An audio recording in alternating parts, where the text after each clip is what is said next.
Hey Wayne, this is Joel. It's sure great to see you again yesterday, man. I'm liking that balance. And a downswing again is closer and closer, buddy. With each succeeding lesson, you're getting closer and closer to being right on that downswing plane, turn closer to really seeing these things get even stronger and stronger. And again, there, the balance is pretty good. The arms are not perfect by any stretch, but boy, those hands are sure working well. Wayne, I love that look there, buddy. By no means perfect. We know how it doesn't look like the tour players in certain ways. But, man, your hands there are turning over and working. And that's one of the main reasons you're hitting it so much stronger here the last several months. And then this is when you really hit it strong. It's when the downswing plane looks like that. So we'll give that the blue line for sure there, buddy.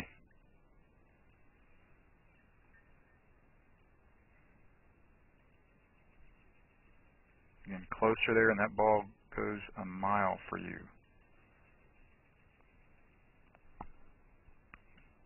And then, especially when you got that longer club in your hand, we notice that it kind of looks like you can have a little trouble balance. Obviously, you're back on your right foot there and you're finished, but it's a whole lot better than it used to be. And you see how that front foot, that left foot,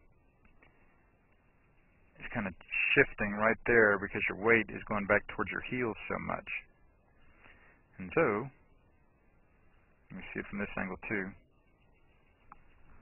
how that foot kind of moves, rocking back under your heels. And so when you mentioned to me that you feel like you're out of balance at times, I'm like, yep, exactly there, buddy.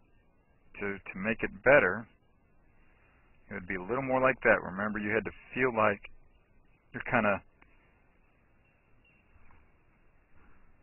leaning into the balls of your feet quite a bit more, and so that's the difference in the setup. Much better looking setup on the left there, on the new blue. Where when you shifted your weight more into the balls of your feet in your setup, you actually got a little more knee flex, leaned forward a little more, and so then what happened was that front foot, you were much more solid on that left foot as you made your swing. Right there. As opposed to kind of being so much on your heels all throughout the swing that you'd lose your balance some. And again, like I'm saying and like you know, that balance is already better than it used to be because you're getting your weight onto your front foot better. You're not so far onto your back foot throughout the swing. So that's the main thing yesterday. And again, I love you starting out your practice sessions. Remember, Wayne, with this smaller type swing, oops, find it, smaller type swing to remind yourself of a good downswing.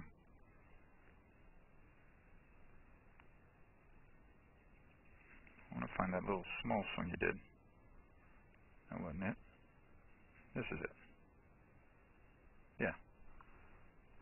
Because you've been there at times. Again, during our lessons, it's pretty easy for you to get there, buddy, and you hit it great, even stronger. Already you're hitting it stronger, but man, you hit it even stronger, more consistent, more solid, just the closer you get to that plane line. So when you start your sessions like that, Wayne, I'm convinced it'll continue to help you quite a bit.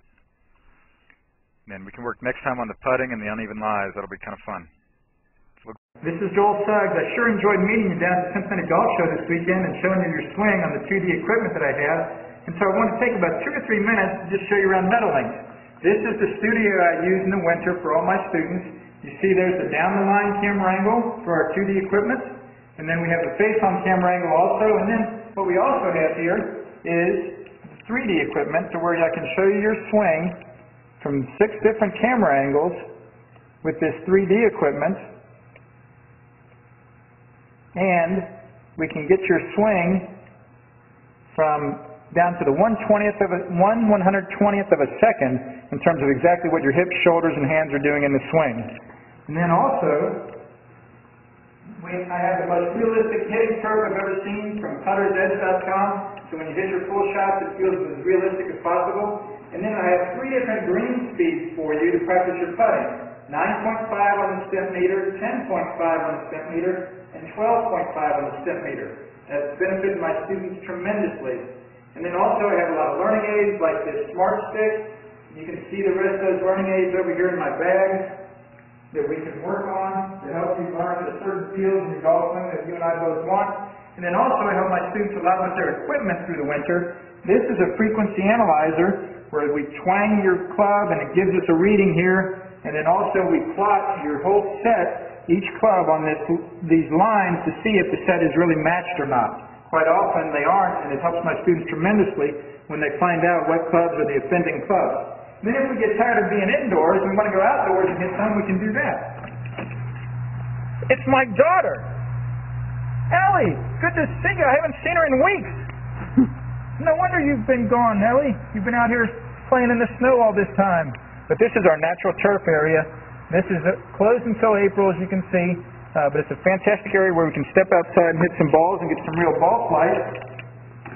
Or, if we get pretty satisfied that things are looking better on the video here, we're kind of cooped up inside and want to go outside, we can step on out and hit balls and see real ball flight for about 5 or 10 or 15 minutes, however long you and I can stand the cold, out into the air, and we see them land at these different flags. I have a yardage book for this driving range. It's the first one I've ever seen in my life where we know exactly what it is for the front, back, and middle of each green. And again, the covered area here is heated, so we stay out there for about 5, 10, 15 minutes, like I said. It enables us to see some ball flight, and then we get satisfied that things are looking the way we want, and we can come back inside, take off our coat, and look again at the video equipment to see how your swing's looking, to make sure that you understand it. And then notice too, my exercise ball up top here, and then also, so I help my students a lot with their fitness through the winter, and then I will help you also with your sports psychology, with your golf psychology from the golfpsych.com people down in Texas. That's helped my students tremendously a lot over the years too.